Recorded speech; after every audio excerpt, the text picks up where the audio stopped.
রংপুরের বেগম রোকেয়া বিশ্ববিদ্যালয়ের শিক্ষার্থী আবু সাইদের পরিবারের পাশে দাঁড়ানোয় রংপুর বিভাগীয় নারী দলের ম্যানেজারের দায়িত্ব থেকে বাদ দেওয়া হয়েছে সাবেক ক্রিকেটার ও কোচ আরিফা জাহান বিথিকে।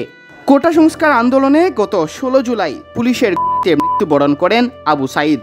এর পরদিন তার পরিবারের সাথে দেখা করতে গিয়েছিলেন বিথি।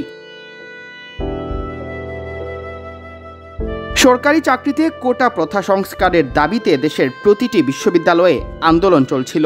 বেগম রোকেয়া বিশ্ববিদ্যালয়ে কোটা সংস্কার আন্দোলনের অন্যতম সমন্বয়ক ছিলেন ইংরেজি বিভাগের শিক্ষার্থী আবু সাইদ। পুলিশের ছোড়া গুলিতে তার নাড়িয়ে দেয় পুরো দেশকে, বদলে দেয় আন্দোলনের গতিপথ। পরবর্তীতে সরকার পতনের এক দফা দাবি নিয়ে মাঠে নামেন শিক্ষার্থীরা। অবসান হয় শেখ হাসিনার একচ্ছত্র শাসন ব্যবস্থার, যাকে বিশ্ব মিডিয়ায় আখ্যায়িত করা হচ্ছে স্বৈরাচার পতন হিসেবে।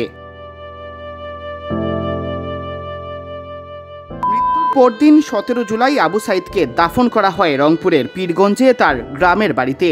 এদিনই আর্থিক অনটনে থাকা আবু সাইদের পরিবারের জন্য কিছু নগদ অর্থ ও খাদ্য সামগ্রী নিয়ে যান আরিফা জাহান বিথি, যিনি ক্রিকেটীয় জীবনের পাশাপাশি নানা সেবামূলক কাজে দীর্ঘদিন ধরে যুক্ত।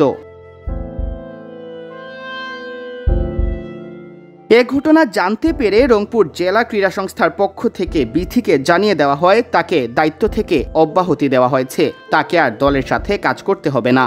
এতদিন বিষয়টি চেপে গেলেও সরকার পতনের পর এ নিয়ে মুখ খুলেছেন প্রমিলা এই ক্রিকেটার। অভিযোগের তীর রংপুর জেলা ক্রীড়া সংস্থার সাধারণ সম্পাদক অ্যাডভোকেট আনোয়ারুল ইসলামের দিকে, যিনি বাংলাদেশ ক্রিকেট বোর্ডের পরিচালক। সর্বশেষ সংসদ নির্বাচনে রংপুর 3 আসন থেকে তৎকালীন ক্ষমতাসীন দল বাংলাদেশ আওয়ামী লীগের মনোনয়ন চেয়েছিলেন তিনি। বিডি ক্রিক টাইমকে আরিফা জাহান বিথি বলেন, আমি ম্যানেজার হিসেবে ছিলাম। জেলা ক্রীড়া সংস্থার সেক্রেটারি পারমিশন ছাড়া তো আসলে কিছু হয় না।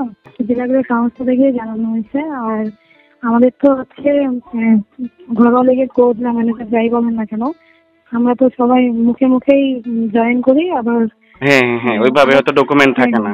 না ডকুমেন্ট থাকে না। আমার নামটা বলতে আসছে, আর উনি তো বলতে হচ্ছে জেলা ক্রীড়া সংস্থার সেক্রেটারি পারমিশন নিয়ে।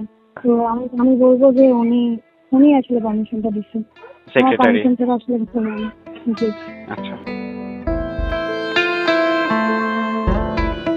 অব্যাহতি দেওয়ার কোনো প্রমাণাদি আছে কিনা জানতে চাইলে এখানেও দেখা যায় ক্রীড়া নিয়ন্ত্রক সংস্থার ও ব্যবস্থাপনার ছাপ।